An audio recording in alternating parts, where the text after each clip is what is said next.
The Steelers have signed a former All-Pro to their practice squad. I'll let you guys know who that is at the top of today's edition of Steelers Talk. Also, the latest Steelers injury updates on guys like Donte Jackson and even Cory Trice Jr. That makes you guys stick around because there's some very good news on Broderick Jones playing better on film and some numbers that back that up. So I'll break that down at the end of today's show. So make sure you guys stick around. And before we get into the content today, go ahead and give me a follow on X if you haven't already. You guys can find me at Jack_Sperry. I put out daily Steelers and NFL general content on there every single day. And last week, I told you guys if you gave me a follow on X, I'd put you, give you guys a free raffle entry for our Sunday raffle that we do every single watch party. We're going to do the same thing this week. So if you guys want a free raffle entry to win a Steelers jersey this Sunday, make sure you guys go to X, give me a follow at Jack_Sperry, and then watch our live watch party on Sunday starting at 12 p.m. Eastern Time for your chance to win. Okay, let's get into the content here, starting with a signing that the Steelers made this morning, and they ended up signing former All-Pro special teamer Jamal Agnew. Now, his position of choice on offense is wide receiver, but he made the All-Pro team as a rookie in 2017 as a punt and kickoff return man. He's been kind of a gadget guy as a wide receiver in the National Football League, and he has not taken a snap for an NFL team here in 2024. Again, it is just a practice squad signing here, so take that for what you will. But he's a speedster, man, and that's really what he's known for. He has 6 touchdowns on special teams in his career dating back to 2017. And that's both as a kickoff return man and as a punt return man. So listen, man, I think that Cordero Patterson maybe has been a little bit underwhelming as a kickoff return man. It just doesn't really have that juice as a special teamer anymore. So maybe Agnew can get on the field alongside Jaylen Warren on the kickoff return team. And then if Calvin Austin III gets injured or something like that, it's certainly possible that Jamal Agnew could step in as the punt return man as well. But don't worry, guys. Calvin Austin III did leave the game against the Commanders on Sunday with an apparent injury, but Mike Tomlin said today at his press conference that Calvin's going to be just fine, and he expects him to be on the field this weekend against the Baltimore Ravens. So whatever happened to Calvin there late in that football game, it's nothing serious. And then also what I think that this signing is, guys, is after the Roman Wilson injury and, getting rid of Andy Isabella, bringing in kind of another smaller guy here in Jamal Agnew, that can be kind of Calvin Austin III insurance in case CA3 gets injured and he needs somebody to come in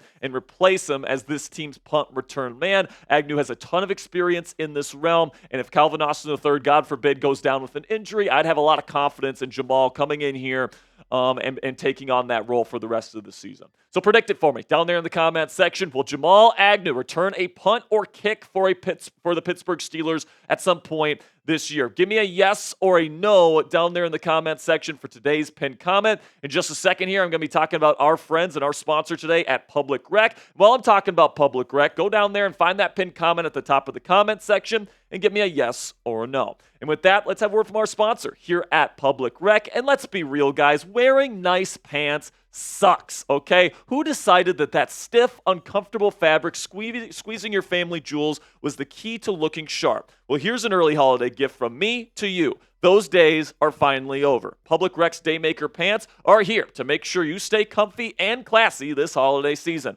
They feel like your favorite sweats, but look like tailored pants. Whether you're kicking back with holiday movies, making your way through leftovers, or watching bowl games with the boys, these pants have you covered. Heck, they'll even keep you looking sharp for that awkward holiday party with in-laws.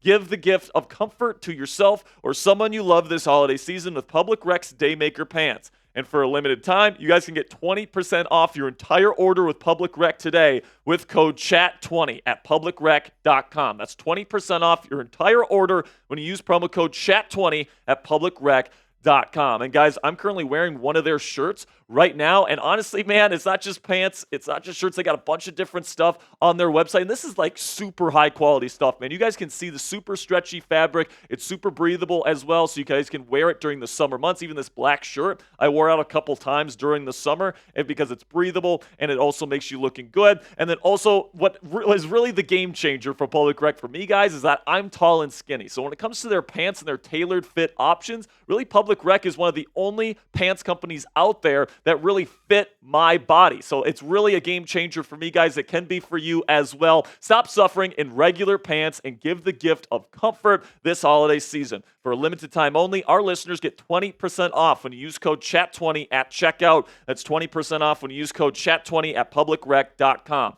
After you purchase, they'll ask you where you heard about them. Please support our show and tell them that we sent you. Say goodbye to pants that put up a fight, because when comfort meets style, you found Public Rec.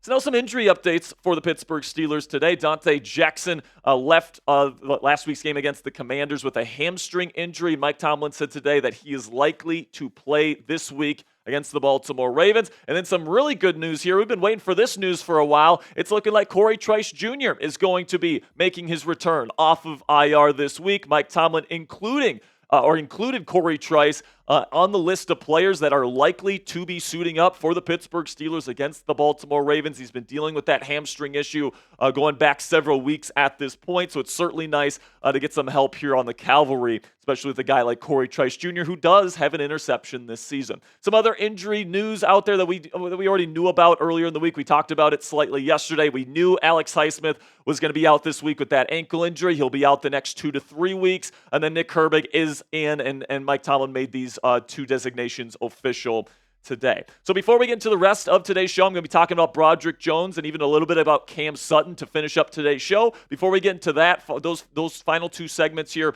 go ahead and click that subscribe button if you're enjoying our content here on Steelers Talk today. Because if you love Steelers content and you want it for free, this is the place that you guys are going to be able to get that. We put up videos every single day. Sometimes we even put out 2 videos, breaking news coverage every single time the Steelers make a big move. We have weekly live shows every Monday, every Thursday, and every Steelers game day. And right now we are currently the largest Steelers news channel individually run here on YouTube with over 67,000 subscribers. Thank you so much for all of your guys' support. Make sure you click that subscribe button for more videos like this every single day.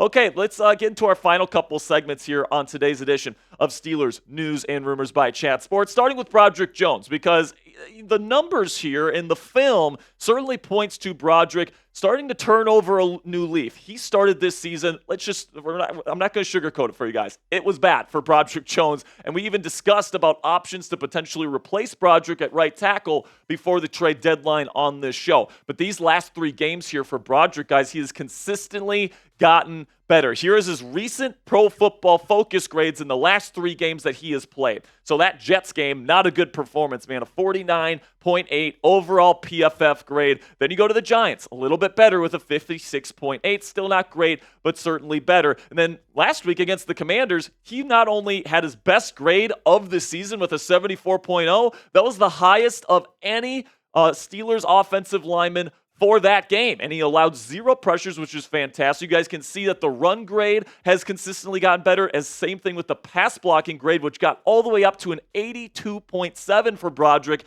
against the Commanders. And the reason why it was that high was because he didn't allow a single pressure and pass protection. Now, this is somebody that I have panned all season as somebody with bad footwork, bad hand placement, all these things. But coming off of that bye, it certainly seems like Broderick's been working on his craft, and he's been getting consistently better here over these last 3 weeks. Also, something that I have been a big critic of Broderick Jones about this year is that early in the season, he had way too many penalties. All right, over these last 3 games, there's just been 1 penalty. Now, that 1 penalty ended up bringing back a Steelers touchdown. It was a really stupid face mask in the Giants game early on in that football game. I believe it was the first drive of that football game where he yanked the face mask, and it ended up bringing it back a touchdown. But that's the only penalty that he's had in the last 3 games. So Broderick is getting more disciplined. He's getting better in pass protection. It seems like he's getting more and more comfortable as the season goes on at right tackle. And I'm really rooting for Broderick to get better and better as the season goes on. If he can turn into a very solid piece at right tackle that can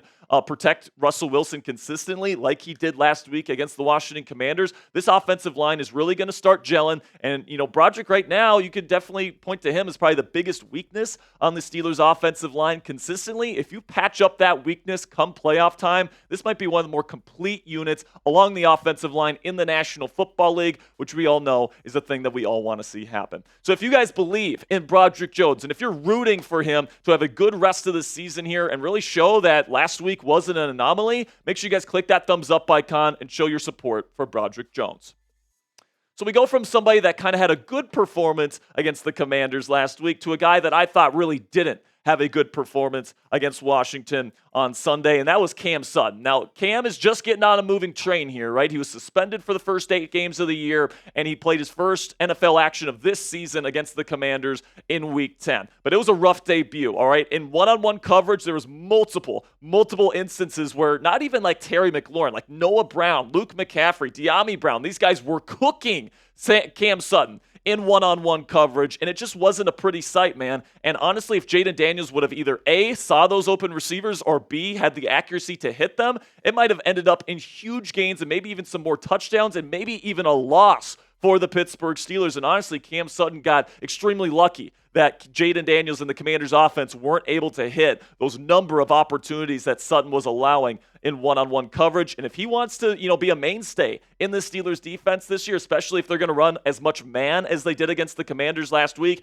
he's going to have to play a hell of a lot better. And honestly, right now, I thought that Cory Trice Jr. in his limited action to begin the season looked a hell of a lot better at dimebacker than Cam Sutton looked last week. So if Cam continues to kind of not play well in the weeks to come, and Cory Trice does, I would want to see him be the full-time dimebacker over Cam Sutton. The best players got to play, especially if you're trying to win a Super Bowl like the Steelers are this year. However, Mike Tomlin did say at his press conference today that he expects Cam Sutton's role to quote-unquote expand heading into this week against the Baltimore Ravens. So I'm hoping that it was just kind of like a rough debut, knocking off the cobwebs, and then Cam is a very good player for this Steelers defense as the season goes on. But that was not a good performance for him on film when I watched over the tape. Speaking of guys that are going to be expanding their role heading into this week's game against the Ravens, Mike Tomlin did say he expects Mike Williams to be a bigger part of the game plan than he was last week. He only played, I think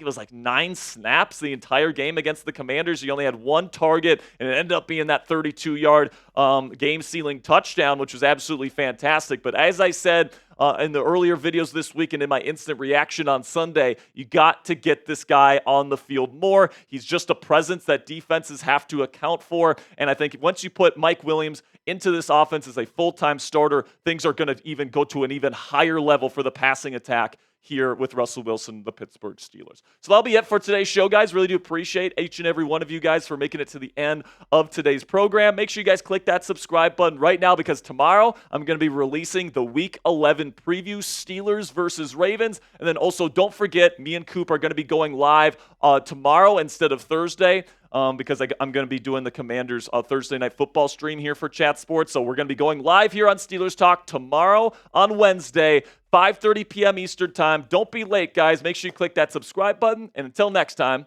here we go, Steelers.